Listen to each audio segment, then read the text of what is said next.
the list was 15 or 20 deep, at least from a media and fan perspective immediately. Jason, I got to think that we're down to 3 or 4 viable candidates at this point. Yeah, I think, Mark, there's probably, and of course I say this with a grain of salt, because knowing the way Joe Castiglione works, there could possibly be a guy out there that really none of us are considering. But I think I think it's about 4 or 5 right now. So I'll give you the two guys that I think have really separated themselves as probably the top 2 candidates. So Brent Venables, obviously we've talked a lot about him, have heard reports that maybe he's even been offered the job. That's nothing's been confirmed yet, but just heard some reports that he possibly had been offered the job. Also had been hearing some reports that if offered, he would absolutely take it. But nothing set in stone. But I think there's one name that we kind of mentioned a little bit. It was a little bit behind the scenes, a little bit, but I think has become more and more prevalent, specifically this morning, is Matt Rhule. I think Matt Rhule is a guy that has very much inserted himself as maybe even potentially the leader at this point. I think so. One of the things that Castiglione mentioned in this press conference is they had some people, even unlikely people, that have reached out to him expressing interest in the job. So I think I don't know if Matt Rhule is one of those guys, or if if it was just kind of in the process where Castiglione really kind of looked at that and and thought that would be a good opportunity. So I think from what I've been told, if he comes, Joe Brady would come with him as the offensive coordinator. So I think there's a little bit to unpack with that. I think there's been some, and I don't remember this because wasn't as obviously as close to the LSU program when Brady was at LSU, but had heard some thoughts that he didn't necessarily love the grind of the recruiting game at the college level. So don't know how much truth there is to that. I've heard that more and more.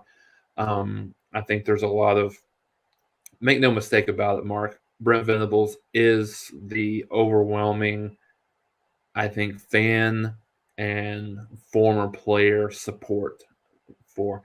But I think Matt, there's a lot more, I think, smoke, at least this morning, potentially around Matt Rhule. So I think there's some concern on the Oklahoma side. Is Matt a guy that's going to be in it for the long run? He has he's done a great job at the college level, turned Temple into a significantly strong program at the Group of 5 level. Then obviously at Baylor for a couple of years, turned them around. They were in, they were in just a total mess with the Art Briles situation, and then he turned that around in relatively short fashion. So, and obviously Oklahoma has a much bigger resource pool than what Baylor has had in the past. So I think that's maybe a little bit of the concern with Rhule, just thinking, he's moved on from jobs quickly, and then again maybe move on from this Carolina job. But I think the thing that I would say, and I would caution Oklahoma fans that are a little bit maybe on the fence with Rhule, is like it was a progressive upward movement for him. Like these are clear promotions that he's gotten through the ranks, through going from Temple to Baylor to Carolina. That's a progression. So it's not like he's just dumping for a lateral job. So those are the two guys. I think Dan Lanning has kind of emerged as a possible name as well, Georgia defensive coordinator. I think maybe the concern there is just the youth and experience. He's been he took over for Mel Tucker as the defensive coordinator, linebacker coach there. Young, experience, has a lot of SEC experience, just from a recruiting perspective as well. I've heard. I don't think Fickle is really in the mix. I think he's probably probably one of the bigger candidates for the Notre Dame job, but don't necessarily think he's in the mix. So, so those are the three. I think Shane Beamer's a guy that I've heard a little bit about in terms of, potentially being maybe kind of a backup guy. But at this point, Mark, I would say where I'm at, it's probably a Brent Venables and a Matt Rhule discussion. I think if and I don't know how Brent feels about this, and I don't know at what level this is. If this is just kind of internet fodder, or is this just something that's has made its way through the coaching ranks, so to speak. If Rhule is interested, so I don't know what the loyalty is. As far as that goes, but I think those are the two main guys that I would consider to be the favorites at this point.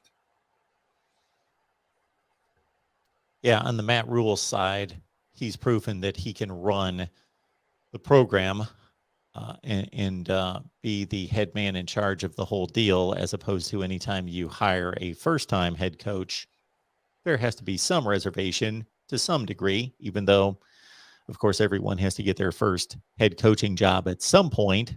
That is eventually going to be a head coach that typically comes from lower ranks and then they work their way up, although we have two prominent exceptions to that with Lincoln Riley and Ryan Day, who run two of the top 4 or 5 programs in the country.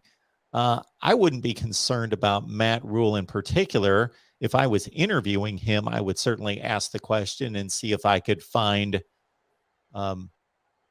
some kind of explanation for him moving from job to job. But as you state, it's an obvious progression from Temple to a mid-level Power 5 at Baylor to an NFL job.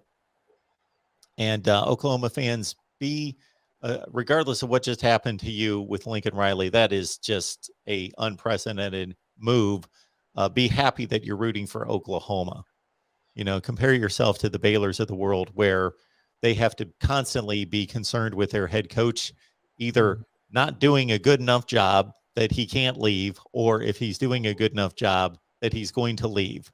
Matt Rhule went from, I think, 1 win to 7 and a bowl win to 11 in the conference championship game, and boom, he's off to the NFL. And now we've got Dave Aranda. He has 1 big season after his 2-7 start, and he's already prominent in coaching discussions across the nation for some of the top jobs. So it can't be real comfortable rooting for that level of a team. So feel good, Oklahoma fans. The Lincoln Riley thing, pretty unprecedented. Most any coach that's going to land at Oklahoma is only possibly going to go to the NFL. Yeah, no, you're absolutely right, Mark. And I think that's the concern. And I agree with you, and that's why I kind of mentioned it. I don't share necessarily the same concern. I mean, as we've seen here in the last couple of days, like I was gonna say last week, but last couple of days, that Oklahoma is not alone in a place where apparently coaches feel free to leave or feel compelled to leave for either a lateral job or something very, very close to what they've had before. But yeah, Oklahoma's not had to deal with that, and so I think people wanting someone to come in, they're wanting someone to come in for 15, 20 years, and maybe that's not necessarily what's going to happen anymore. So, I think there's so much intrigue about these two names. I think one of the biggest missions for whoever the guy is, whether it be Venables or Rhule or even anyone else, is mission number one is securing Caleb Williams. I think that's the biggest thing. So whoever it is, so knowing if it's Rhule, it's likely Joe Brady being able to. I mean, I think that goes a long way with talking about, hey, I coached one of the best. I coordinated one of the best offenses in the history of college football. Right, just a few years ago. And I think there's been rumors if Venables is the guy that he wants to bring in Jeff Lebby, and well, Lebby is a guy, he's an Oklahoma guy. He's experienced. He's done a lot of He's done a lot of good things. However, I know there's a little bit of, from some of the things that I've heard inside the program, there's a little bit of reluctancy with him being in and among the stuff that was happening at Baylor under Art Briles. So I don't know that that's anything that's going to, it's certainly nothing that's going to cause him from to get the job, so to speak. But I think that's something that's been talked about. So I mean, I think, like I said, whoever the guy is that gets the job, whether it's these two or someone else, I mean, I think a dynamic offensive coordinator, especially if it's a defensive minded coach, which both of these coaches are, um, to secure that guy. And then, I think it's going to be very interesting over the next, and I would expect some things that over the next 48, 72 hours, that if it's down to these two guys, I think, you see that announced or at least leaked from credible sources. I think if it lasts past Friday into Saturday, maybe they're moving more towards Lanning, just in terms of him not wanting to do anything to disrupt him, kind of being part of the SEC championship game, and then having them decide how they how they would want to handle that. I think my gut tells me, Mark, that I think in some of the things that I've just been getting the vibe that I think they want Venables. But I think they're having, which is kind of unexpected, I think they're really having a hard time just completely shutting the door